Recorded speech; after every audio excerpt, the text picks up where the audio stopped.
بالله من الشيطان الرجيم بسم الله الرحمن الرحيم السلام عليكم ورحمة الله وبركاته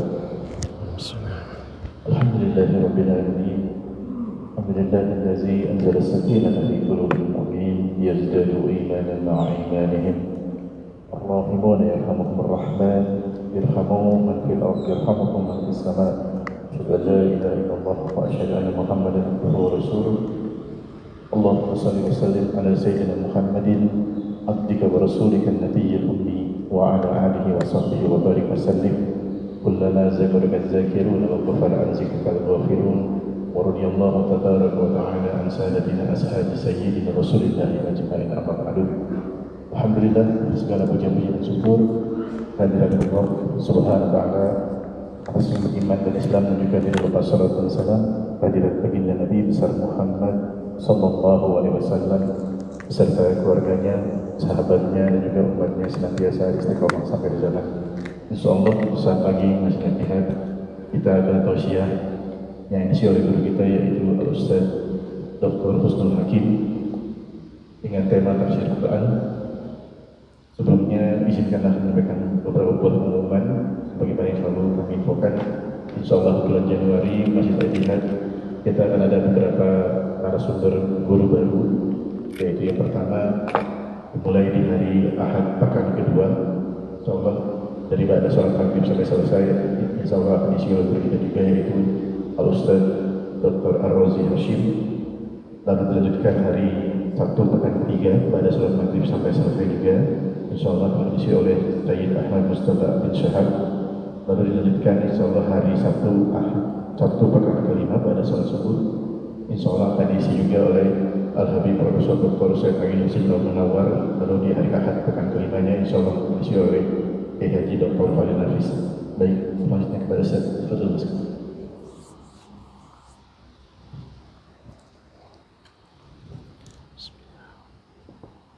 Bismillah.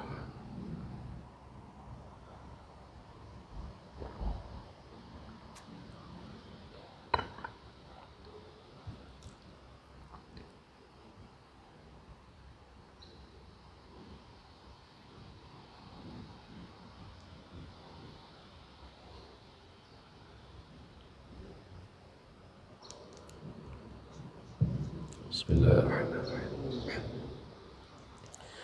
Assalamualaikum warahmatullahi wabarakatuh. Innal hamdalillah nahmaduhu wa nasta'inuhu wa nastaghfiruh wa nastahdihi wa natubu ilayh wa nu'minu bihi wa natawakkalu alayh wa na'udzu billahi min shururi anfusina wa sayyiati a'malina. Man yahdihillahu fala mudilla lahu wa man yudlilhu fala hadiya lahu. أشهد أن لا إله إلا الله وحده لا شريك له وأشهد أن سيدنا ونبينا محمدا عبده ورسوله. اللهم صل وسلم وبارك على سيدنا محمد وعلى آله وصحبه أجمعين. سبحانك لا علم لنا إلا ما علمتنا إنك أنت العليم الحكيم. رب اشرح لي صدري ويسر لي أمري واحلل عقدة من لساني يفقهوا قولي. أما بعد.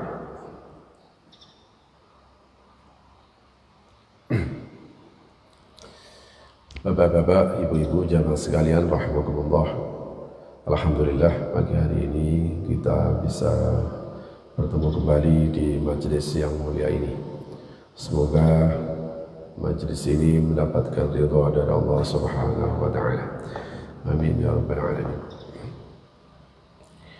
Pada kesempatan pertemuan hari ini kita akan membahas tafsir dari surah Maryam.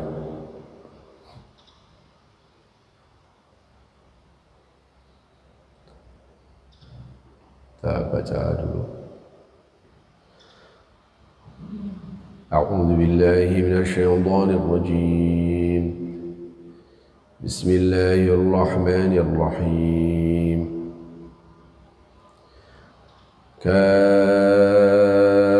كافها يا عين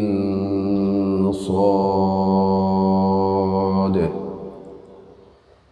ذكر رحمة ربك عبده زكريا إذ نادى ربه نداء خفيا قال رب إني وهن العظم مني واشتعل الرأس شيبا ولم أكن بدعائك رب شقيا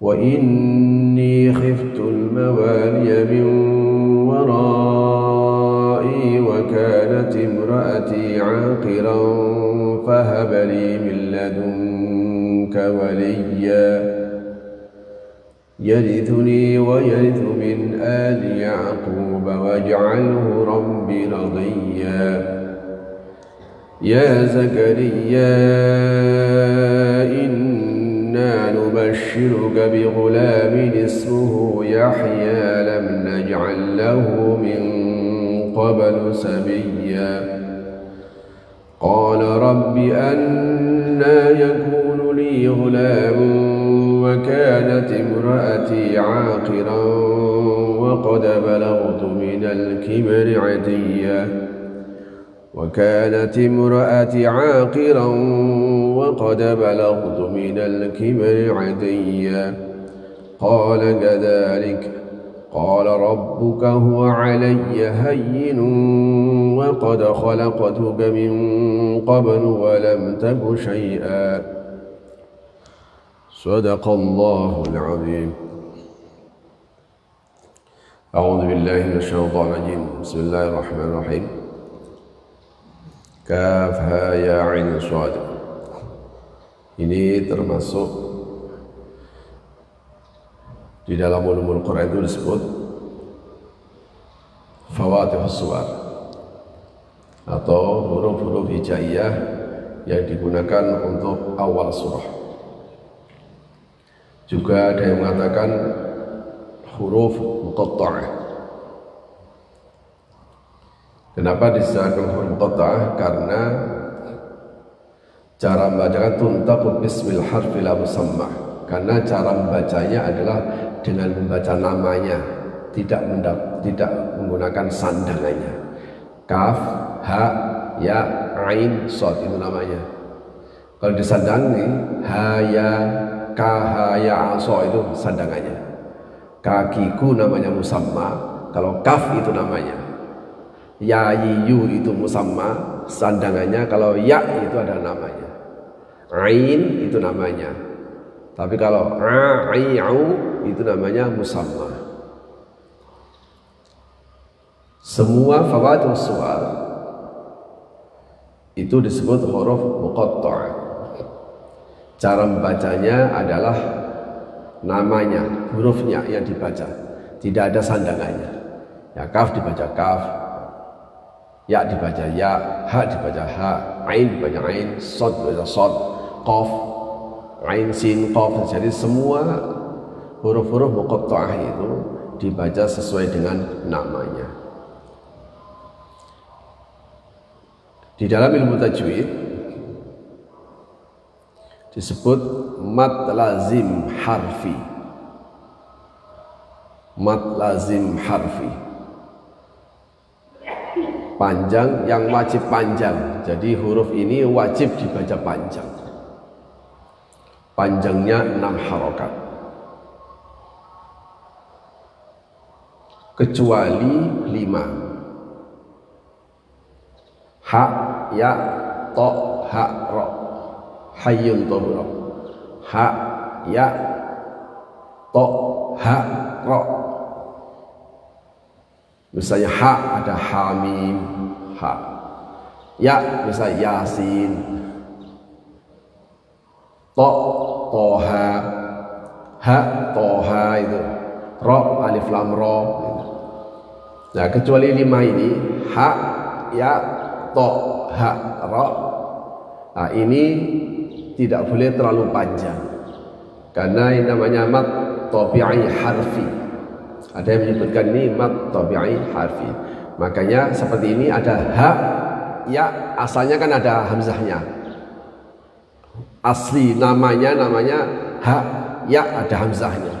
Tapi tidak boleh dibaca kaf ha ya. Dia kembali pada mat tabi'i harfi. Makanya dia tidak terlalu panjang. Sama Yasin, Hamim, Alif Lam Ra. Makanya di sini yang mat lazim harfinya adalah pada kaf, ain, shad. Ini yang panjang. Makanya disinilah kenapa kemudian para ulama menyatakan bahwa belajar Al-Quran itu harus kepada guru Al-Quran. Karena untuk membaca bacaan-bacaan yang gharib, bacaan-bacaan yang susah itu perlu talaqi, perlu bimbingan langsung dari seorang guru. Makanya kayak ini kaf ha ya ain shad. Hukum tajwidnya tetap ada. Kalau kaf ini dalam hukum tajwid pada fa mati pada haknya tidak ada. Tetapi ain itu asalnya kan ainun, ain ya nun, itu kalau dipanjangkan tulisannya ain. Makanya yang panjang ain. Nah, nun mati. Nah, nun mati ketemu shad itu seperti dalam hukum tajwid namanya ikhfa. Makanya ikhfanya tetap ain. Nah, itu ikhfanya. Ain shad. D-nya itu tetap juga ada. Kenapa? Karena dia asalnya shad. Shad itu dal mati. Dal mati adalah qalqalah. Makanya ikhfanya tetap ada. Kalau ain itu ikhfanya. Kalau shad itu qalqalahnya. Jadi makanya di sini ada banyak hukum tajwid. Mat lazim harfinya ada, mat tabi'i harfinya juga ada, mat ikhfa'nya ada, qalqalahnya ada. Jadi inilah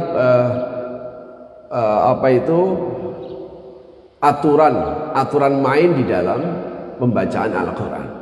Makanya mengaji itu tidak sekedar membaca.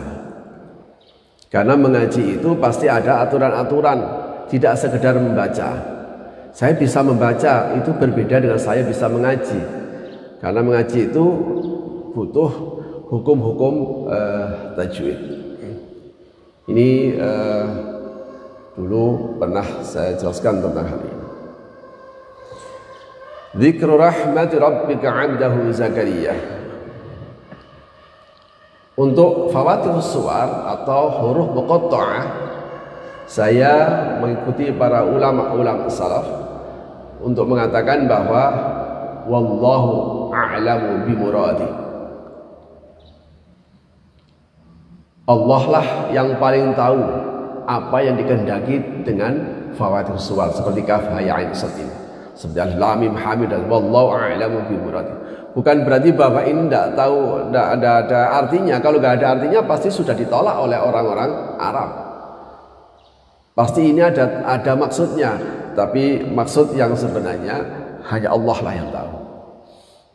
Meskipun juga ada yang memahami bahwa penggunaan huruf muqatta'ah atau fawatirus suwar untuk memberikan kesadaran kepada mereka yang tahu bahasa Arab, yang orang-orang Arab yang tahu bahasa Arab, ini loh, Al-Quran itu adalah bahasa Arab, bukan bahasa Tuhan. Bahwa dia firman Allah, ya, tapi bukan bahasa Tuhan, karena bahasanya Tuhan adalah bila harfin wala sautin, tidak ada huruf, tidak ada suara. Tapi Al-Quran adalah bahasa Arab tuh, ada kaf, ada ha, ya kalian mengenal semuanya. Ada yang menulis seperti begitu. Tapi saya lebih senang untuk memahami. Wallahu a'lamu bimuradi.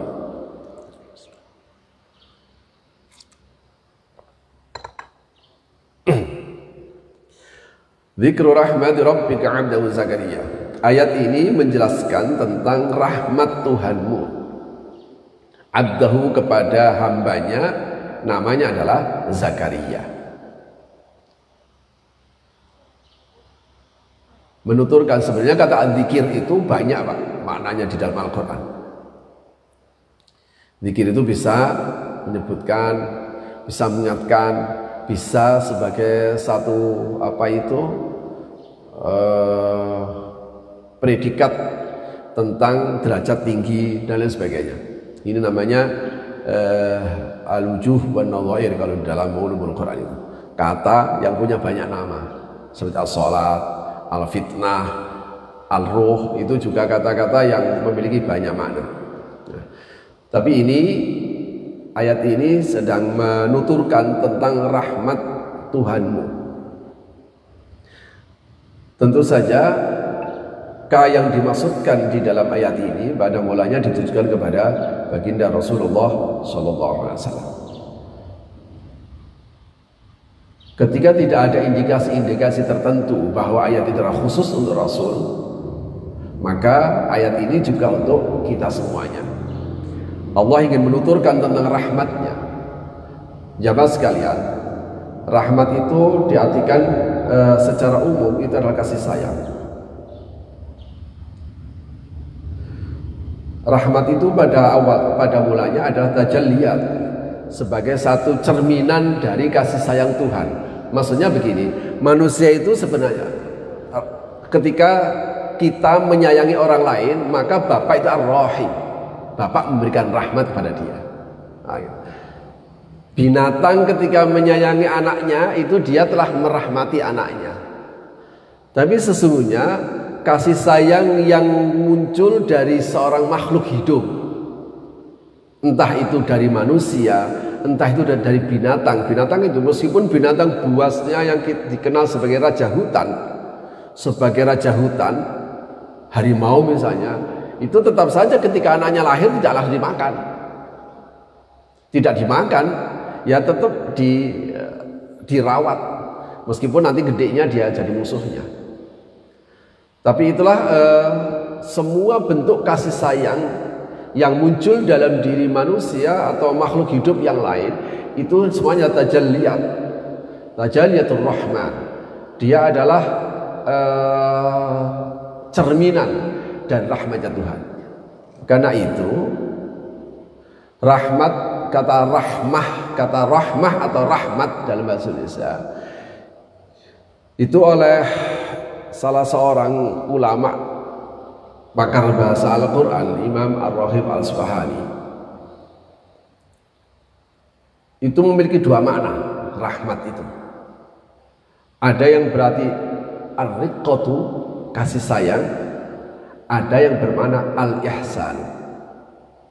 Nah, pertanyaannya, apakah kasih sayang yang kita tunjukkan kepada anak kita itu karena memang kita punya rasa kasih sayang itu, atau itu sebagai bentuk kebaikan kebaikan kita untuk menyayangi anak kita atau orang lain? Imam Al-Asfahani menyebutkan bahwa jadi rahmat itu artinya ada dua. Ada yang arti kasih sayang, ada yang berarti kebaikan. Oh, karena saking baiknya makanya dia dikasih, padahal bukan anaknya loh. Kalau saya kasih contoh, seorang ibu sama-sama ngasih makanan kepada anaknya dan juga kepada anak orang lain, maka makanan yang diberikan oleh ibunya kepada anaknya itu adalah cerminan kasih sayang. Sementara makanan yang diberikan kepada anak orang lain itu cerminan kebaikan ibunya. Baik sekali ibu itu, padahal itu bukan anaknya loh, dirawat kayak begitu. Loh, kita pasti akan mengatakan dia itu baik sekali, bukan sayang sekali. Begitu kasih sayang dia itu, anak orang lain disayang tidak.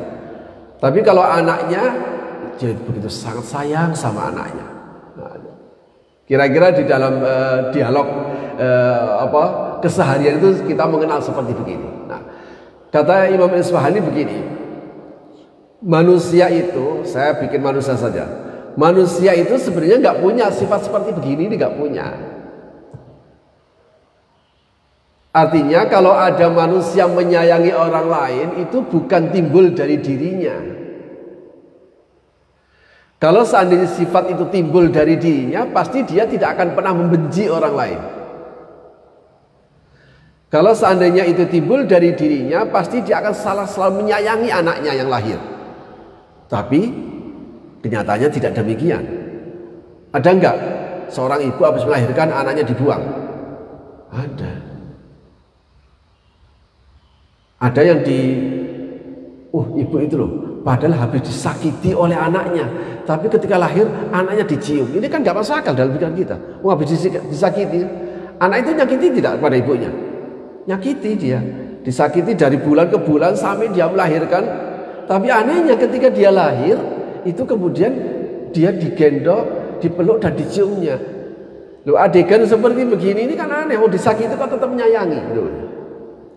Kalau bapak bilang, ya wajar lah pak, namanya juga ibu. Kalau ini keputusannya, kalau ini pernyataannya, maka semua ibu pasti melakukan hal yang sama. Realitasnya tidak demikian. Ada orang ibu yang habis melahirkan, dia tega membuang anaknya, dia tega membiarkan anaknya entah bagaimana dan sebagainya. Karena begitu, adanya sifat rasa sayang dari diri manusia kepada orang lain, itu adalah namanya ar-riqatu, kasih sayang yang ditanamkan oleh Allah Subhanahu wa taala kepada diri manusia, sehingga dia menjadi tabiat yang melekat pada dirinya. Nah, gitu. Karena itu di dalam beberapa hadis, irhamu man fil ardi warhamkum man fis sama. Sayangi semua penduduk yang ada di bumi, niscaya kamu disayang oleh penduduk ada di langit. Man la yarham la yurham. Siapa yang tidak menyayangi tidak akan disayangi. Nah, tetapi kalau al-ihsan, budi baik, itu hanya milik Allah. Sehingga meskipun kita ada orang yang benar-benar kita biayai dari kecil sampai dia besar, sampai dia menikah, sampai dia bekerja, bapak ibu tetap saja tidak boleh mengklaim bahwa itu adalah hasil kasih sayang. Makanya suatu saat kemudian anak yang kita biayai itu kemudian lawan kita, wah di sini kamu nggak sadar apa? Kamu itu dulu aku yang ngasih makan. Nah kalau seperti begini makanya di dalam agama tidak boleh kita mengingat-ingat jasa baik kepada orang lain. Kenapa? Karena ketika kita menyayangi orang lain, itu sudah tuntutan agama, karena Allah menitipkan rahmat itu kepada diri kalian. Nah, tentu saja kalau rahmatnya Allah itu pasti yudibu lahu salahu li muhimmati. Pasti dia akan memberikan kemaslahatan secara terus-menerus. Kalau sudah rahmat Allah yang diberikan kepada hambanya, itu pasti memiliki fungsi, pasti sesuai dengan fungsinya dan tujuannya. Karena itu Bapak Ibu dan Saudara, apa yang diberikan oleh Allah kepada manusia secara umum, ya, kasih sayang yang diberikan oleh Allah kepada manusia secara umum, baik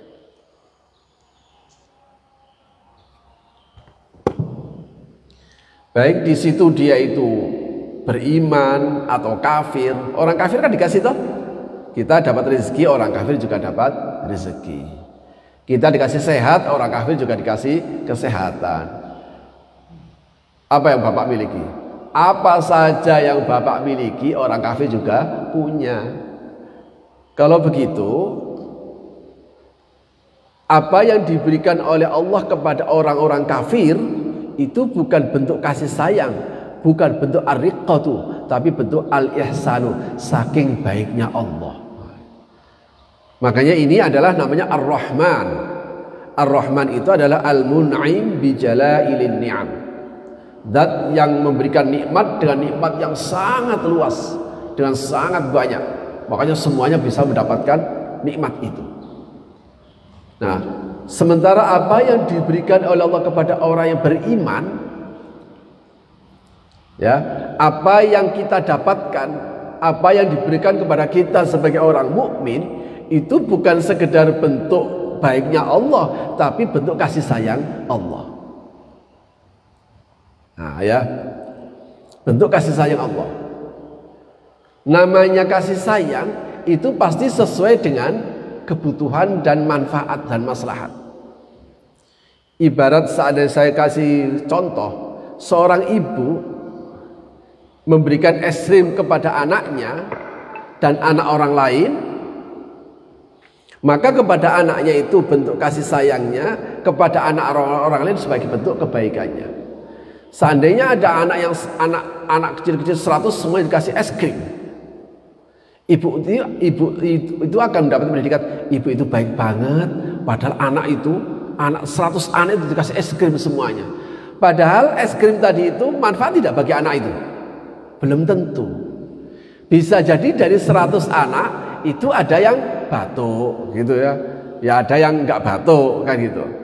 Tapi meskipun 100 anak itu ada yang batuk dan ada yang enggak batuk, ibu itu tetap aja dikasih predikat baik. Ibu itu baik banget loh. Anak-anak segitu banyak dikasih es krim semuanya, jadi seneng semuanya.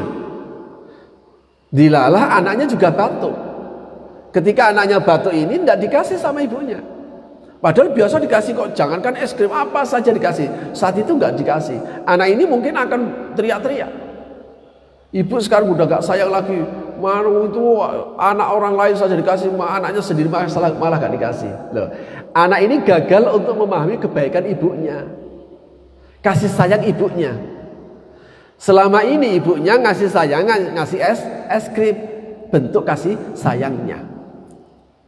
Setiap minta dikasih, itu kasih sayangnya. Suatu saat permintaannya enggak dikasih, permintaannya enggak dikabulkan. Ketika si ibu ini tidak memberikan es krim kepada anaknya sampai anak itu menangis itu. Mungkin orang lain enggak paham, dia akan bilang, ibu itu enggak sayang sama anaknya. Anak orang lain dikasih, anak sendiri enggak dikasih. Kira-kira ada seperti ini ya. Pertanyaannya kemudian begini, kenapa sampai orang lain itu harus nuduh ibu itu enggak kasih sayang pada anaknya? Hanya gara-gara enggak kasih es krim. Kalau dia kenal, dia akan tegur ibunya, Bu, emang anaknya kenapa? Itu minta es krim, enggak saya kasih. Dia pasti akan bilang, Bu, ibu itu pelit banget. Masa es krim aja nggak dikasih sama? Masa minta es krim saja nggak dikasih? Katanya ibu ini seorang dermawan. Loh, enggak. Kenapa ibu ini bilang dermawan pada dia? Karena anak orang lain dikasih. Dia wajar ngomong seperti begitu karena tidak tahu sebabnya. Kenapa si ibu itu ada kasih es krim? Nah, ibu ini kemudian jawab, anakku lagi batuk. Jawaban ini benar. Jawaban standarnya begini, anakku lagi batuk. Tetapi kalau ibu tadi itu jawabnya sambil jengkel, pasti nggak begini ngomongnya. Bu, asal ibu tahu ya, jangankan kok es krim, pabriknya es krim akan saya beli untuk anak saya. Loh, itu kalau kesannya jengkelnya, kalau duitnya banyak. Asal ibu tahu, kalau cuma es krim saja, pabriknya saya belikan untuk anak saya. Anak saya batuk sekarang, lah baru gitu. Kira-kira Allah itu akan begitu. Kalau seandainya orang tidak menyadari bahwa sesungguhnya semua hal yang diberikan kepada orang beriman seperti kita itu adalah wujud tajalliyatur rahim, sebagai wujud dari rahmatnya Allah. Karena itu si anak tadi itu disayangi oleh ibunya. Apa bentuknya? Bentuknya bukan dikasih es krim, bentuknya adalah tidak dikasih. Loh, ini loh yang kemudian kalau banyak orang yang kemudian tidak menyadari sesungguhnya tidak dikasih itu bentuk kasih sayangnya. Al-man'u 'ainul 'atha. Tidak diberi boleh jadi hakikat pemberian. Betapa banyak orang itu dan merasa mengeluh, padahal saya itu sudah doa loh Pak, padahal saya itu sudah ibadah, kok begini loh. Ini berarti dia nggak sadar bahwa sesungguhnya Allah telah memberikan yang terbaik. Apa bentuknya? Tidak dikasih. Apa bentuknya? Ditunda permohonannya. Lah ayat ini akan mengajarkan dari sosok yang luar biasa Nabi Zakaria sebagai wujud Allah yang sebagai wujud rahmat Allah yang terbesar. Wujud Allah yang terbesar, wujud rahmat Allah yang terbesar bagi manusia, bagi seorang mukmin itu diberi sesuai dengan kehendak Allah. Makanya Bapak, Ibu dan Saudara, apapun yang kita dapatkan, sadarkan kepada diri kita bahwa itulah yang terbaik. Mintanya gelas, ternyata dikasih tutupnya gelas. Mintanya spidol, ternyata dapatnya bolpen misalnya. Pokoknya apapun yang kita dapatkan itu, sadarkan pada diri kita bahwa itu wujud kasih sayang Allah. Hatta seandainya kita tidak dikasih sekalipun. Gambarnya seperti itu tadi. Oh, berarti nggak ada manfaatnya. Oh, berarti nggak ada masalah. Makanya yang namanya rahmat itu pasti adalah bima yudhimu lahu salahu li muhimmati. Pasti dia akan memberikan kemaslahatan sesuai dengan fungsinya. Nah, kisah Zakaria ini cukup dramatis. Apa sesungguhnya rahmat Allah yang terbesar yang diberikan kepada hambanya? Bapak, Ibu dan Saudara, hamba Allah kan bukan hanya Zakaria, hambanya Allah itu loh. Kan bukan hanya Zakaria toh? Bapak juga hambanya Allah, saya juga hambanya Allah, kita semua juga hambanya Allah. Pertanyaannya adalah, kita ini hambanya Allah atau makhluknya Allah? Gitu ya. Kita ini makhluknya Allah sekaligus hambanya Allah, atau kita ini adalah makhluk Allah tapi ternyata kita bukan hambanya Allah. Bapak, Ibu dan Saudara, kalau saya mengatakan bahwa Bapak hambanya, iyalah saya ini hambanya Allah, saya ini hambanya Allah. Kalau seandainya sebutan itu saya yang ngomong, boleh jadi Allah sebagai zat yang kita hambai, dia bilang gini, mana ada, saya nggak punya hamba kayak kamu. Bisa nggak begitu? Bisa. Saya misalnya, Mas siapa namanya? Hah? Erik, iya. Misalnya kepada Mas Erik. Oh, saya itu anak buahnya Mas Erik. Pokoknya saya itu loyal sama Mas Erik. Kemudian Bapak nanya, emang Pak Husni itu, oh kata siapa? Dia ngaku aja sendiri. Ngaku-ngaku aja sendiri. Itu kan gak enak ini Pak.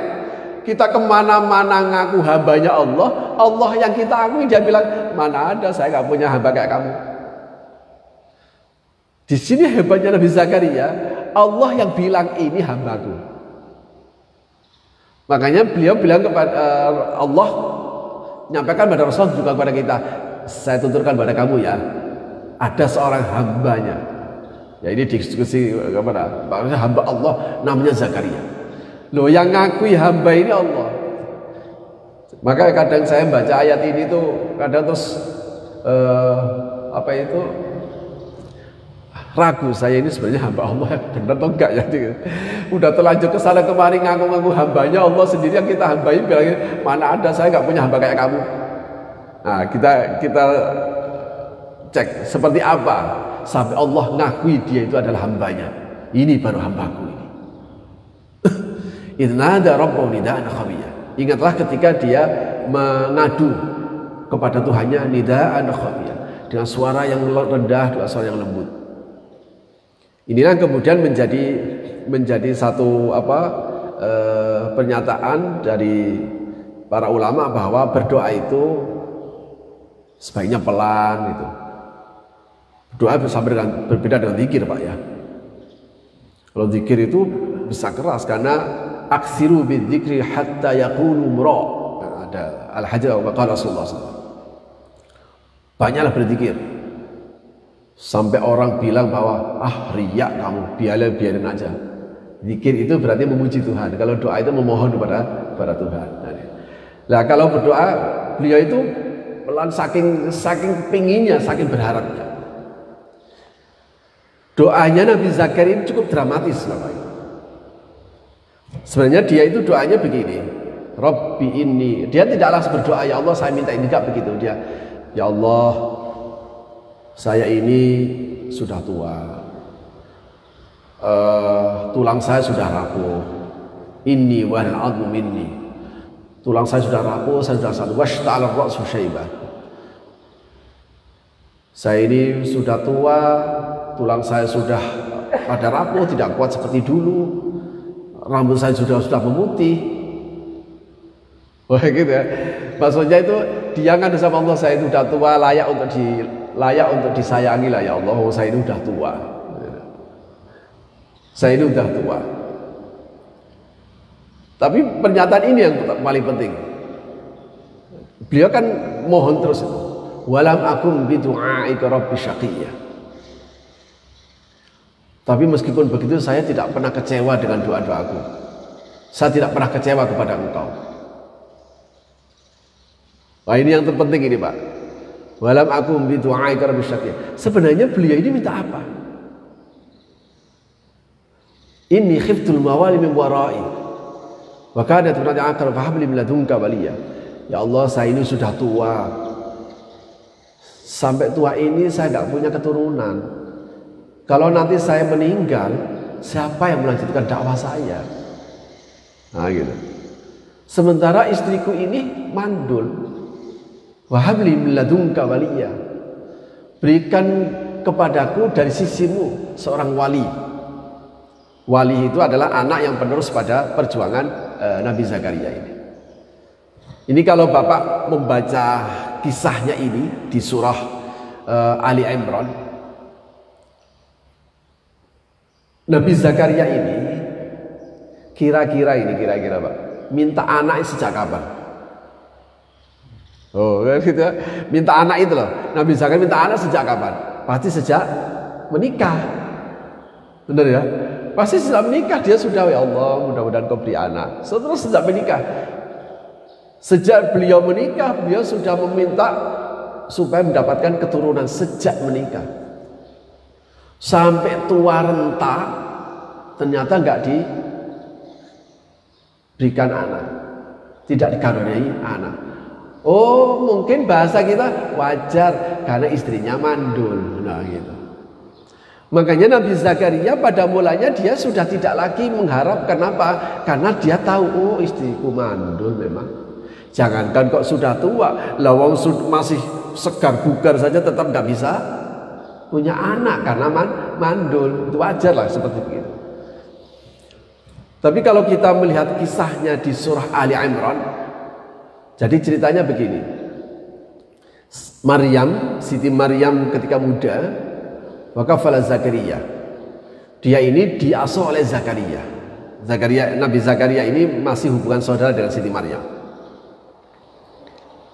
Siti Maryam ini diletakkan di mihrab. Dia tidak dikasih tugas apapun. Pokoknya tugasnya ibadah. Kenapa? Karena memang sudah seperti begitu untuk melayani rumah suci itu namanya mihrab.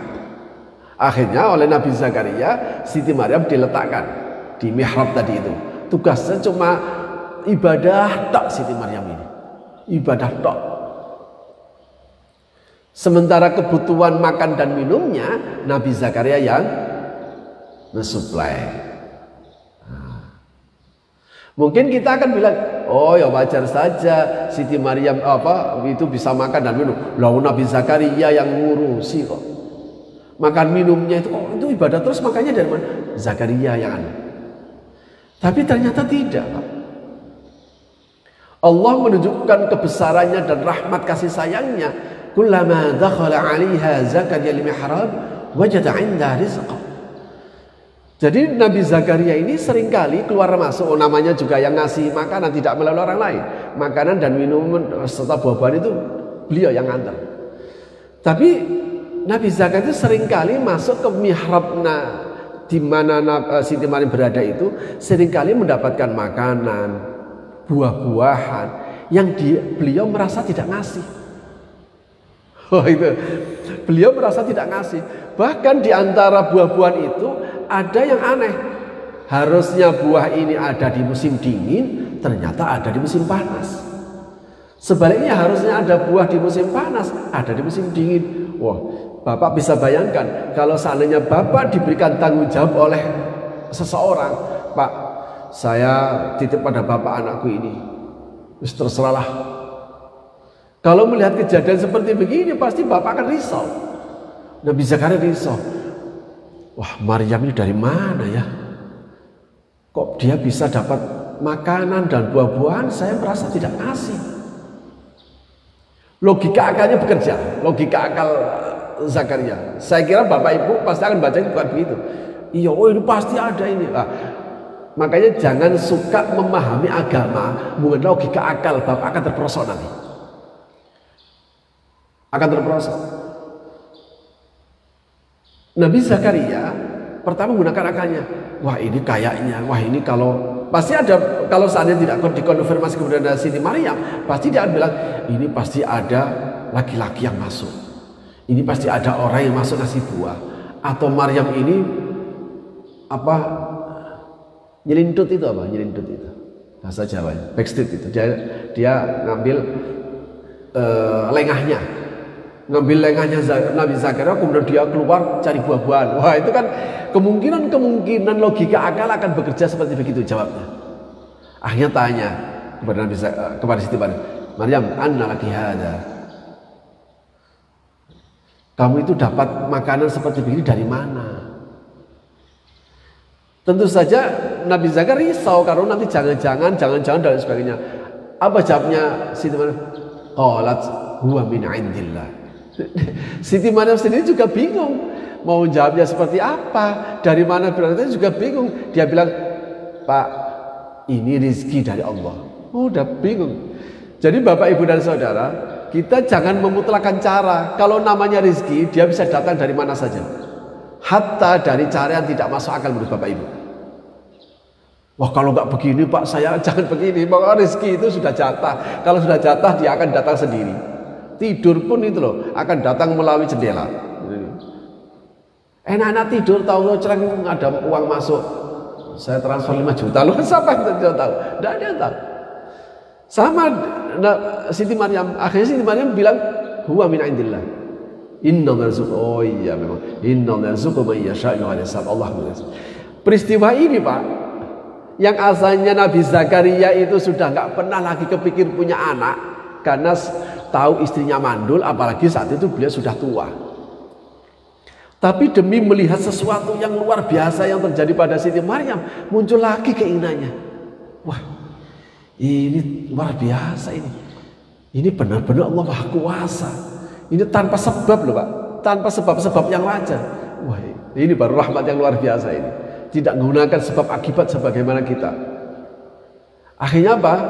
Dia pikir-pikir, wah ini kalau gitu saya ingin mohon kepada Allah di tempat ini. Hunalika da'a Zakaria rabbah. Nah, akhirnya Nabi Zakaria ketika melihat peristiwa yang luar biasa, dia merasa nggak ngasih tapi rezeki itu datang terus. Wah ini luar biasa ini. Pertanyaannya adalah tempat itu keramat atau Siti Maryam yang keramat?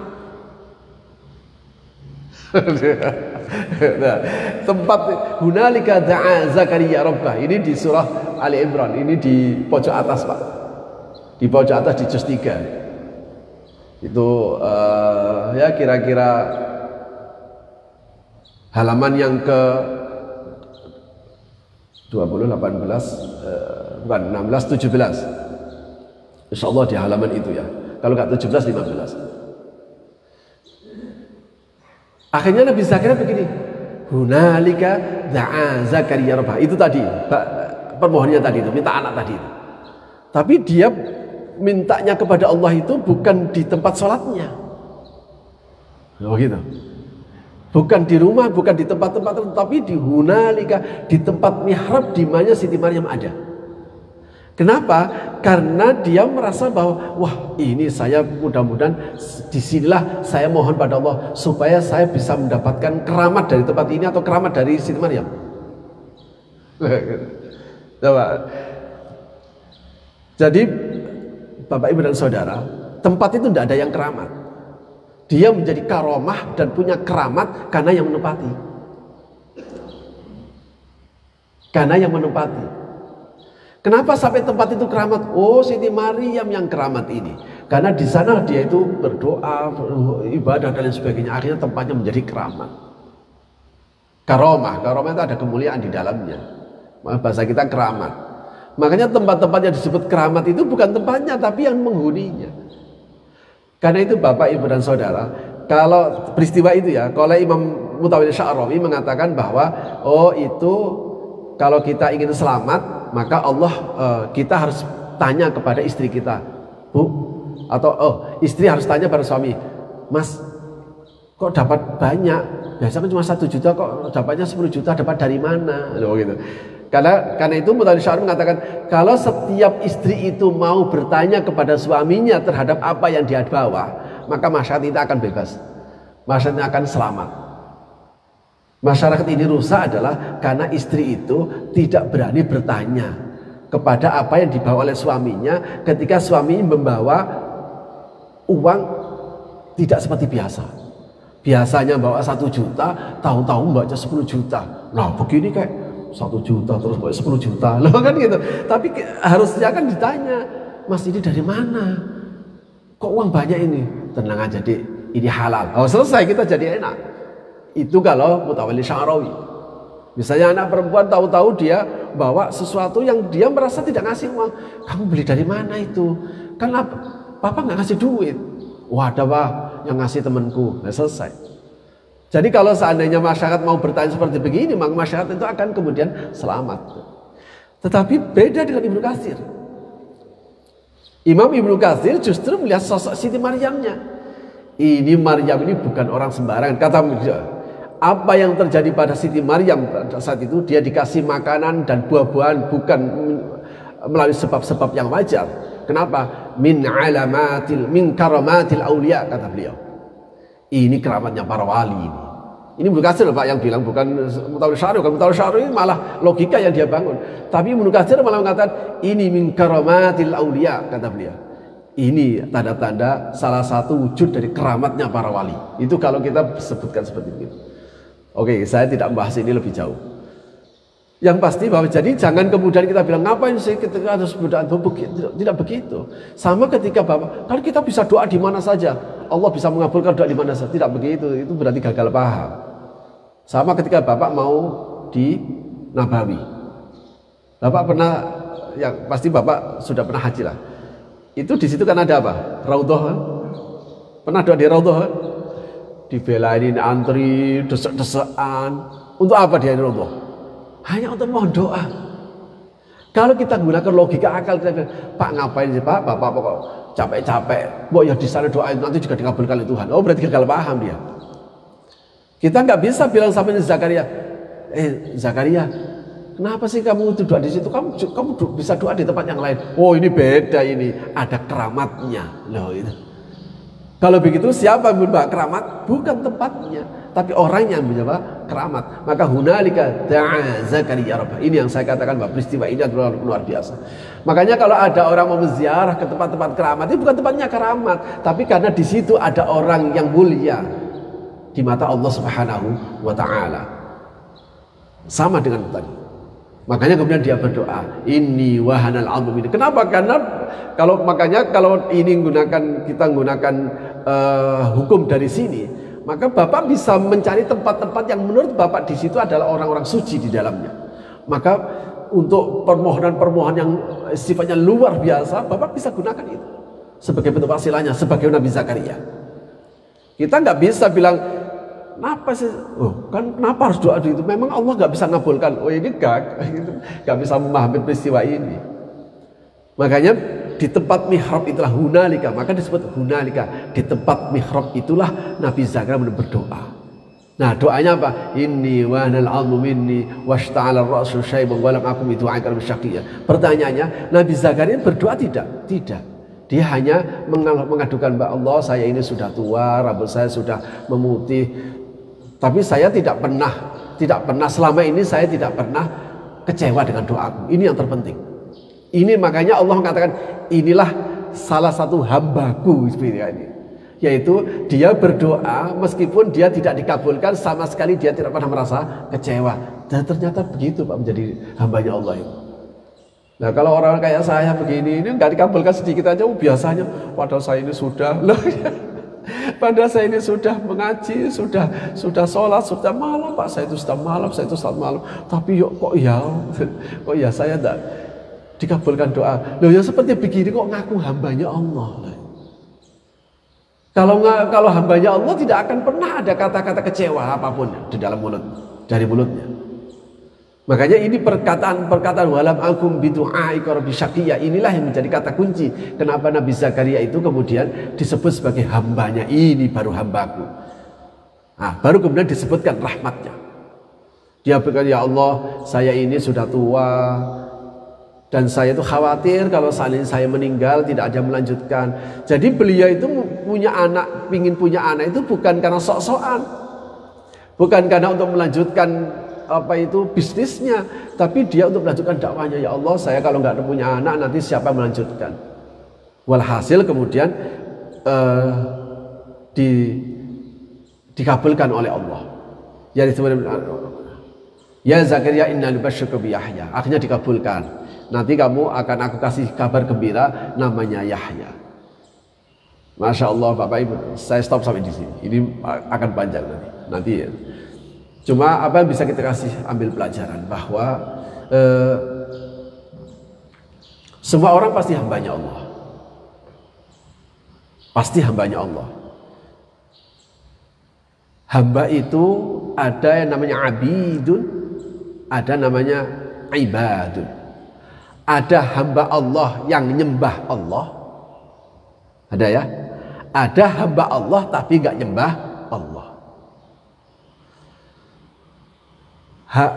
Hamba Allah secara umum namanya abid. Abidun. Itu jamak dari abdun. Bahwa semuanya adalah hambanya Allah, namanya abidun. Tapi tidak semua hamba Allah itu mengabdi kepadanya secara tulus. Abidun. Makanya Al-Quran menyebutkan hamba Allah yang benar-benar mengabdi kepada Allah, yang benar-benar beribadah kepada Allah, hambanya yang beribadah kepadanya, ini namanya ibad. Ibadur Rahman, ibadun, yaitu hamba-hamba Allah yang baik. Makanya Bapak Ibu dan Saudara, kita nggak usah susah-susah untuk ngakui kemana-mana saya ini hambanya Allah, saya hambanya Allah sendiri yang punya kriteria. Kalau sampai Allah itu sudah menyebut ini baru hambaku, maka Bapak Ibu akan diberikan hal-hal yang luar biasa yang keluar dari kewajaran. Makanya intinya cuma satu, jangan pernah curiga sama Allah, jangan pernah suudzon sama Allah. Apapun yang terjadi, maka sadarkan pada diri kita bahwa Allah telah memberikan rahmat meskipun bentuknya sakit, meskipun bentuknya gagal, meskipun bentuknya tidak dikasih, itu semuanya pasti rahmat Allah. Ini pasti ada rahmat di balik. Untuk apa? Sekali Allah sudah bilang ini baru hambaku. Makanya pernyataan dari Nabi Zakaria yang terpenting adalah walam akum bidu'aika rabbi syaqiyya. Jadi soal materi doanya itu nggak penting. Mungkin Bapak sekarang nggak butuh anak, selalu punya anak. Tetapi yang terpenting adalah pernyataan Nabi Zakaria, walam akum bidu'aika rabbi syaqiyya. Ya Allah, saya tidak pernah kecewa selama ini terhadap Engkau, apapun yang terjadi. Atau bisa dibalik, ada yang memahami juga, ya Allah, selama ini Engkau tidak pernah mengecewakan saya. Jadi, tapi saya lebih memahami walam akum bidu'aika rabbi syaqiyya. Saya terhadap doaku ini saya tidak pernah kecewa. Di situ terjemahnya itu. Makanya Bapak Ibu dan Saudara, inilah sosok Nabi Zakaria yang bisa kita tiru, bukan jadi nabinya, tapi kita tiru walam akum bidu'aika rabbi syaqiyya. Kita mungkin bisa sama berdoanya, materinya bisa sama-sama nggak masuk akalnya. Jadi jangan pernah menggunakan logika akal kita, gunakan logika agama untuk memahami agama. Jangan memahami kebesaran Allah dengan logika akal kita, tapi pahami kebesaran Allah dengan menggunakan logika agama kita. Pokoknya logika agama itu begini, kalau logika akal ini harganya 1 juta. Kalau saya nggak punya duit 1 juta, maka barang ini nggak bisa saya miliki. Itu logika akal namanya. Kalau logika agama, kalau logika iman akan bilang, ini harganya 1 juta dan saya butuh ini. Kalau Allah menghendaki, barang itu pasti kena saya. Oh gitu. Makanya selalulah untuk husnudzon sama Allah, bahwa Allah selalu memberikan yang terbaik meskipun bentuknya tidak kita senangi, tetapi pasti itu baik bagi kita. Saya kira itu Bapak Ibu dan Saudara yang bisa sampaikan pada kesempatan pertemuan hari ini.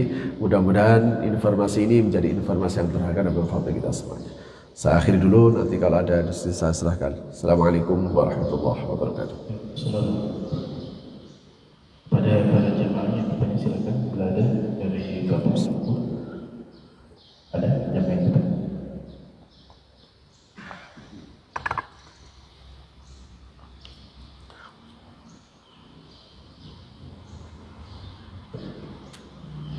Assalamualaikum warahmatullahi wabarakatuh. Waalaikumsalam warahmatullahi wabarakatuh. Masya Allah Pak Ustadz, demikian dalamnya yang tentang apa yang saya tanyakan. Allah itu memberikan manusia di antara makhluk lain adalah akal. Bagaimana menempatkan akal ini supaya bisa sesuai dengan tuntunan Allah? Iya. Nah kadang-kadang antara akal, nafsu, pikiran ini menjadi hijab kita dengan Allah. Iya, iya. Caranya karena juga ada ikhlas dengan upaya tidak maksimal ataupun antara pelit dengan hemat di tipis. Mohon segera penjelasannya. Assalamualaikum warahmatullahi wabarakatuh. Waalaikumsalam warahmatullahi wabarakatuh. Bismillahirrahmanirrahim. Anugerah yang terpenting bagi manusia itu adalah akal. Akal ya. Ada satu penjelasan yang cukup bagus dari Imam Fakhruddin Ar-Razi. Dia punya kitab tafsir namanya Mafatihul Ghaib. Ulama pada abad ke-6, ke-7. Beliau meninggal tahun 606 Hijriah. Kata beliau begini, manusia itu diberikan anugerah namanya al-quwwah an-nadhariyah. Jadi ada dua, ada al-quwwah an-nadhariyah, al-quwwah al-amaliyah. Yang pertama adalah al-quwwah an-nadhariyah, potensi untuk berpikir.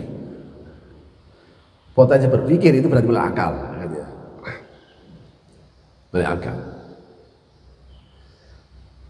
Potensi ini akan menjadi sempurna ketika dia dengan akalnya itu bisa mengetahui banyak hal. Ya, karena itu melalui akal itulah kemudian manusia diberi mendapatkan, oh ini seorang pakar ini, guru besar ini, dia punya pengetahuan banyak dan sebagainya. Karena manusia punya akal.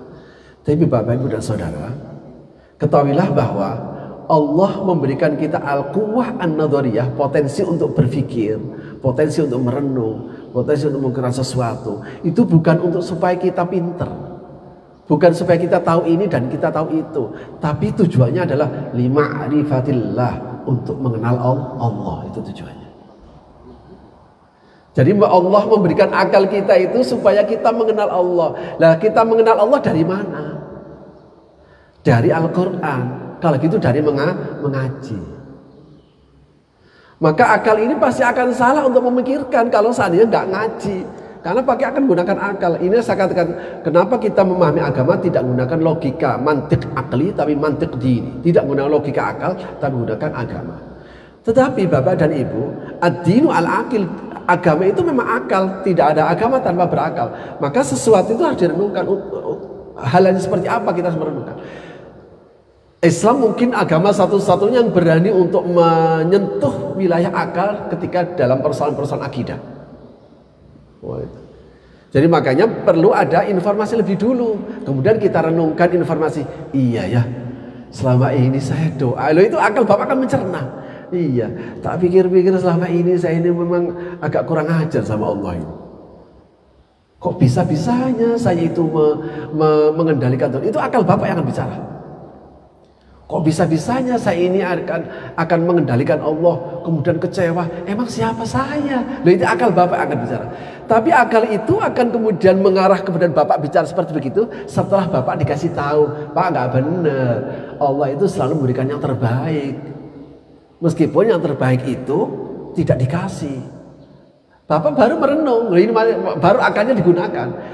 Maka akal itu harus digunakan setelah ada pengetahuan yang masuk pada dirinya.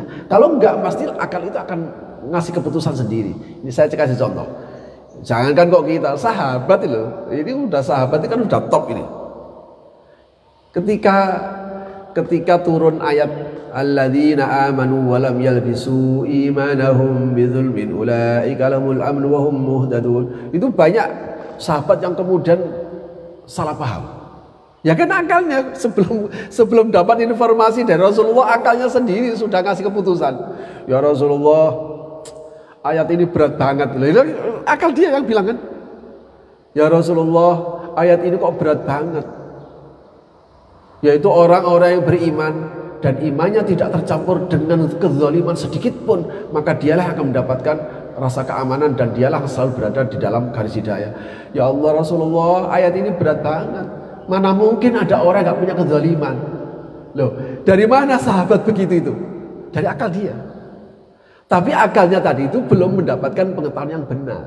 Makanya memutuskan, ya Rasulullah, ayat ini berat banget. Kenapa? Mana ada orang gak punya zalim. Sementara ini mengatakan iman itu barang orang yang beriman dan tidak tercampur oleh kezaliman sedikit pun, maka dia akan mendapatkan rasa keamanan, aman rasa di dunia ini dan di akhirat pula. Kata Rasulullah, kamu salah. Loh gitu. Makanya Bapak Ibu dan Saudara jangan memahami agama menurut akal kita. Karena Rasulullah nggak begitu maksudnya. Zalim yang dimaksudkan itu adalah syirik. Loh, kok bisa ya Rasulullah? Nah, bukannya kamu pernah dengar inna syirka la zulmun azim. Jadi akal ini harus dibantu dengan wahyu. Akal itu harus di bawah wahyu. Memang pada ayat tertentu akal itu untuk memahami tapi tidak untuk mengalahkan wahyu. Kalau sekedar akal nggak bisa paham. Sama dengan ada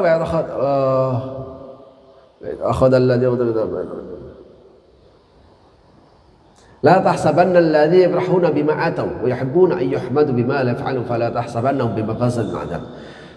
Jangan kamu mengira orang yang senang dengan apa yang dikasih dan dia senang dipuji karena apa yang dilakukan kemudian terbebas dari adab, jangan diadab oleh Allah. Ketika turun ayat ini sahabat juga begitu risau. Waduh berat banget ayat ini. Masa kita nggak boleh senang ketika kita dapat? Kalau Bapak dapat senang nggak? Senang, diadab Bapak. Menurut ayat itu. Jadi makanya para sahabat itu gelisah. Ini gimana ayat ini? Masa kita nggak boleh senang? Loh, ini akalnya yang bekerja. Tapi akal untuk memahami belum ada informasi yang benar. Nah, gitu. Makanya pentingnya ngaji itu begini Pak.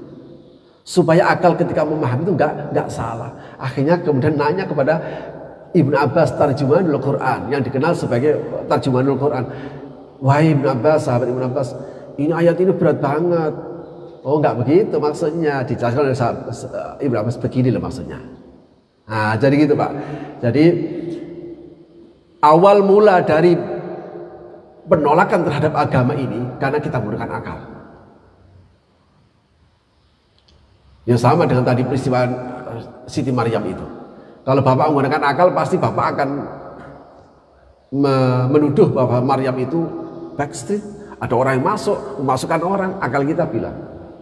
Seandainya kita nggak punya akidah yang lurus dan selamat, meskipun Nabi Siti Maryam bilang innallah qalat huwa min indillah, itu dari Allah, pasti Bapak tetap nolak, nggak masuk akal. Makanya kita itu bersyukur Siti Maryam dapat anak, ada suami enggak? Kok bisa tahu Bapak? Karena Al-Quran yang bilang. Untung Bapak tahunya dari Al-Quran. Saya nggak bisa menjamin kalau Bapak hidup pada Siti Maryam ikut-ikutan kena isu. Wih ternyata Maryam yang katanya suci itu dia lahir tanpa bapak. Wah nggak masuk akal loh gitu. Jadi jangan pernah logika itu tidak ada Pak. Logika yang menurut kita itu tidak ada. Ini nggak logis ini. Nggak masuk akal ini. Nggak masuk akal itu nggak ada. Itu yang ada itu karena akal kita terbatas dan nggak bisa memahami itu saja. Makanya jangan mudah terutama sekali informasi-informasi yang sifatnya sam'iyat. Apakah doa kita itu sampai pada mayit atau tidak, itu nggak usah akal. Ruwet nanti kan disiksa Pak. Ketika dia itu hancur, masa dia hidup lagi loh, akal lagi. Jadi nolaknya orang kafir semua akal begitu. Wa qala alladziina kafaru hal nadullukum ala rajulin yunabbi'ukum idza muzziqtum bil mazzaqin innahu lafi khalqin jadid. Kepada Rasulullah, saya kasih tahu ya, ada seorang dia itu aneh. Masa dia bilang katanya kita ini ketika hancur sudah berkalang-kalang campur adonan, masa kita mau dihidupkan kembali? Nggak masuk akal. Loh, jadi jangan begitu. Nah, cuma akal ini harus kita gunakan untuk mengenal Allah. Supaya pengenalan Allah kita itu benar, maka tentu saja perlu bimbingan. Supaya perlu bimbingan. Nah, kalau bimbingan itu perlu guru-guru yang memang dipercaya. Gitu. Saya ini nggak nganggap guru, saya cuma bacain bapak kok. Saya juga mendapatkan pelajaran dari apa yang saya baca. Kemudian saya olah menggunakan penjelasan saya sehingga bapak mendengar penjelasan saya pun juga menjelaskan penjelasan saya. Dari mana? Dari kitab ini. Ini yang saya buka tadi adalah tafsir Sya'rawi dari Syekh Mutawalli Sya'rawi dan tafsir Ibnu Katsir dan tafsir beberapa tafsir. Jadi ini Pak, saya kira itu Bapak, Ibu dan Saudara yang bisa sampaikan. Terima kasih. Baik, ada lagi? Tanya? Kondisi dari saya terkait yang tadi Ustaz sampaikan bahwa bukan karena tempatnya tapi karena Orangnya. Apalagi terkait yang Ramadan itu apakah karena yang ada di sebelahnya? Kata Rasulullah, ma baina baiti wa minbari raudhatun min riyadil jannah. Kenapa sampai Rasulullah? Namanya tempat itu kan lalu lalang. Tempat lalu lalanya Rasulullah itu kemudian membawa keberkahan. Jadi aktivitas itulah kemudian menjadikan aktivitas orang itu dianggap mulia itu karena dia punya aktivitas di mata Allah Subhanahu wa taala. Ada nggak orang yang dianggap mulia karena harta? Ada kan? Ada nggak orang yang dimuliakan karena keturunan? Ada juga. Ada nggak orang yang dimuliakan karena jabatan? Ada juga. Tapi hal-hal yang seperti begini tidak dijadikan ukuran oleh Allah Subhanahu wa taala untuk sebagai orang mulia. Orang mulia itu yang taat pada ibadah padaku. Jadi ketika Bapak Ibu taat pada Allah menjadi orang mulia. Masjid ini mulia karena bangunannya? Enggak. Atau karena bahannya itu berbeda dengan gereja misalnya? Enggak. Ya ada keramiknya ada, temboknya juga ada, airnya juga ada. Semua hal yang ada di sini di gereja juga ada. Di tempat kasino ada juga. Jadi, kalau gitu kenapa sampai tempat itu dikatakan makanun mubarak sementara di sana tidak? Padahal sama-sama bahannya. Oh itu namanya masjid. Oh bukan begitu. Bukan namanya masjid. Tapi karena ada satu aktivitas ibadah di dalamnya. Makanya kemudian itu disebut masjid. Makanya kenapa di dalam masjid itu jangan bicara hal-hal bersifat duniawi. Nggak pantas ini masjid. Nanti aja di luar deh. Jangan bicara untung rugi di masjid. Urusan-urusan bisnis janganlah di masjid. Di luar saja. Karena sekali kamu itu melepaskan sandalmu di luar masjid, lepaskan semua ketergantunganmu kepada Tuhan, kepada Allah Subhanahu wa taala. Jadi ketika kamu melepaskan sandal, bukan hanya melepaskan sandal, tapi melepaskan seluruh ketergantungan kita kepada dunia hanya kepada Allah Subhanahu wa taala. Maka tempat ini menjadi berkah, makanun mubarak, tempat yang diberkahi karena isinya. Al-Qur'an juga disebut kitabun mubarak, kitab yang diberkahi. Jadi kalau begitu berkah itu Allah yang ngasih. Berkah itu Allah, keramat itu Allah yang ngasih. Karena dia itu dekat sama Allah, maka Allah memberikan karomah. Nah itu, karomah itu ada satu kejadian luar biasa yang hanya dimiliki oleh para wali. Makanya Ibnu Katsir menyebutkan ini wali Maryam itu. Ya begini namanya wali, min alamatil karomah, min karomatil auliya. Dalam sebutan kita silakan dibuka dalam Ibnu Katsir. Ini keramatnya wali, kalau ya begini ini wali. Nah, gitu. Makanya dia berdoa di dalamnya itu, sehingga tempat itu menjadi berkah, menjadi keramat, menjadi barokah dan sebagainya, punya nilai bukan karena bahannya dari apa, bukan karena dibuat siapa, tidak, tapi aktivitas di dalamnya itu apa dan siapa yang menempati. Makanya kalau ada satu riwayat, kalau ada orang suci kemudian datang, persilahkan dia untuk datang ke rumahmu supaya kedatangan dia membawa barokah. Jadi dia menyatu dengan dirinya. Wallahu a'lam bishawab. Saya kira itu Bapak, Ibu dan Saudara yang bisa saya sampaikan. Terima kasih. Mudah-mudahan apa yang saya sampaikan tadi menjadi informasi yang bermanfaat. Semoga kita mendapatkan keberkahan dari pertemuan ini. Al-Fatihah. Surah Al-Talah. Bismillahirrahmanirrahim. Alhamdulillahirabbil alamin. Hamdan yuafi ni'amaka fi mazida. Ya Rabbana lakal hamdu wa lakal syukru wa lakal mannu wa lakal fadl. كما ينبغي لجلال وجهك وعظيم سلطانك.